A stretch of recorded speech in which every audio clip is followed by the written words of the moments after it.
What's up, Kryptonites? We are back again on the channel because we know that cryptocurrency and the blockchain are the kryptonite of our modern financial system, and we love it. Guys, I am in yet another live trade right now that I just took some profit on, and I'm slowly scaling out.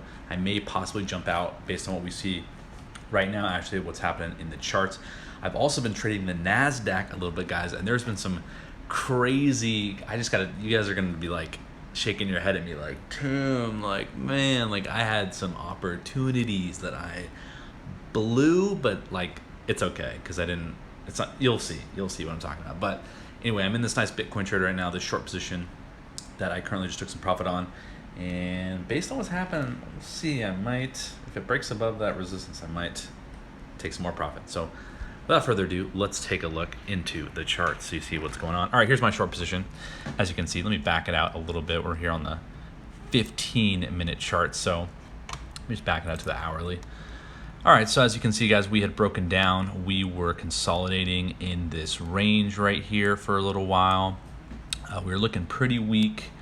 And then we finally got this with the news of the Fed continuing to tighten those rates, right? We had a huge volatile movement, a big swing up, a big liquidity grab, right? Taking out anyone who had a stop loss that was too short, grabbed all that liquidity, and then dumped the price down.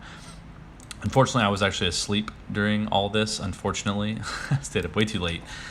But in the morning, I caught this dip down. I saw that we had broken down. Oh man, look, see, still plunging. We had broken down under my yellow range here, and we had actually come back up and retested it and then broke farther, right? So that's the key. If you're looking to break a range and you want to be real safe with it, you got to wait till it breaks the range, retest, and then breaks it again and breaks that second range. So I waited for that second break, which it's more clear on the 15-minute chart. What happened here. We broke it, retested it, broke it again, broke that previous low. That's when I decided to jump in, and I've been riding this puppy down all the way here. I just took about 25% of my trade off right here at this level. I'll probably take another 25% at the 618 level as well. Or if we start, busting up here, to the top of this little channel that we developed, I might take some more profit if we get back in here, because then it's likely to come all the way back up to here. I might take a little bit more profit off the table. I already moved my stop loss into take profit, so my stop loss is now over here. So it's a completely risk-free trade. I already won some money on the take profit here, and then there's no risk of any loss because my stop loss is now in profit. So pretty textbook trade. Again, I kind of wrote it down there, breakdown, retest, break below previous low. Again, based on all the factors we've been looking at, we knew that Bitcoin was going to continue to break down further during this bear market. So let me show you real quick. I know it's a little off topic with crypto, but I'm starting to trade the NASDAQ. And guys, let me tell you, I could have made some serious dough, guys. So here's the NASDAQ right here, right? So last night, before I decided to go to bed, I saw that we had been rejected off this resistance line. And this isn't just any resistance line. This is a weekly level of resistance. I'm on the weekly chart. And we have this weekly level that we hit, right? And we got rejected from. We actually had a liquidity grab above it and then dumped back in, which is even more bearish, right? If you get that, it's respecting it, it's great. But if you get a pump up and then right back in, that's just a liquidity grab. That's a bunch of people getting trapped and then big money taking the price down. So I was like, dang, dude. So I was ready to look for short positions. The DXY was doing well as well. So literally, I put a trade right here. I set my stop loss above here while I was asleep.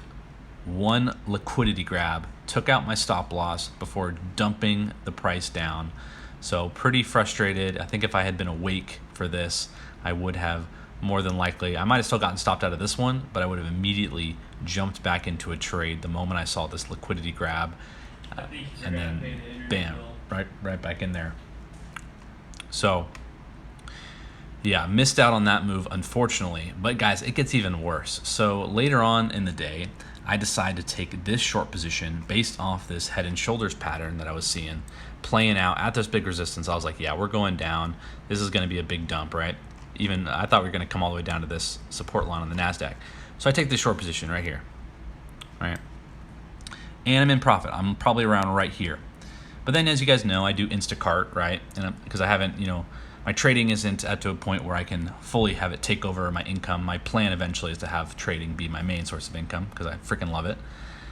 But all right, so I got this Instacart order right around this spot, and I thought, man, I don't really want to have an open trade while I'm doing Instacart because then I'm going to be like checking it and being on my phone while I'm driving, and I just figured for safety reasons and just more stress related reasons, I was like, I'll just close it out. So I closed it out, made like a little small profit here. But then of course, as I'm doing Instacart, the price continues to dump, and looks like it'll probably eventually hit my price target here. So obviously I didn't jump back in because you don't do that. But pretty unfortunate that I was, this is when it becomes frustrating as a trader because I was right? I saw this pattern.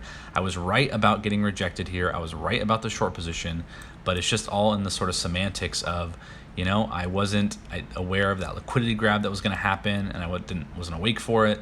And then of course, I was just trying to be, smart with my psychology, just like I don't want to be stressed driving around and doing Instacart, so I'll just close it out. So little semantics that really can affect your trading, but confident knowing that I was, right in both scenarios. I hit it right on the head. I was just, a little bit off with just a couple things where, I was asleep or I was going to go to Instacart. And that's stuff right now that unfortunately I sort of have to prioritize a little bit over my trading just for that immediate cash flow. But guys, I do plan eventually trading to be my main source of income, and I am working towards that right now. So that's the NASDAQ for you. Let's jump back into Bitcoin and just kind of see what's going on here. We're getting a little bounce from this line. No surprise, because this is literally 20K basically, which is really strong, which is why I'm considering taking another chunk of my trade off the table. Because if we get a nice bullish push back into this zone here, then if we look at the longer time frames, it'll just basically look like a big wick, like right here. Move this red thing out of the way. It could just end up looking like a big wick back up, and that's usually a liquidity grab, right? We had some people that maybe took long positions down here once they saw the price kind of hit a level and consolidate. They thought, hey, this is the bottom. Hey, it's 20K. A lot of buyers probably stepped in.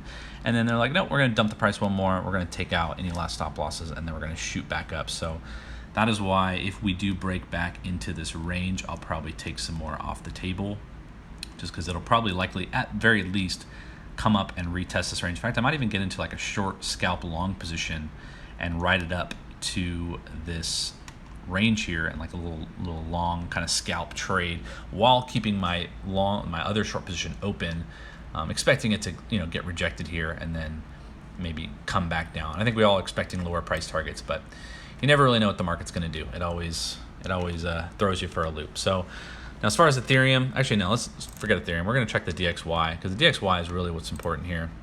And as you can see, we made this double top here.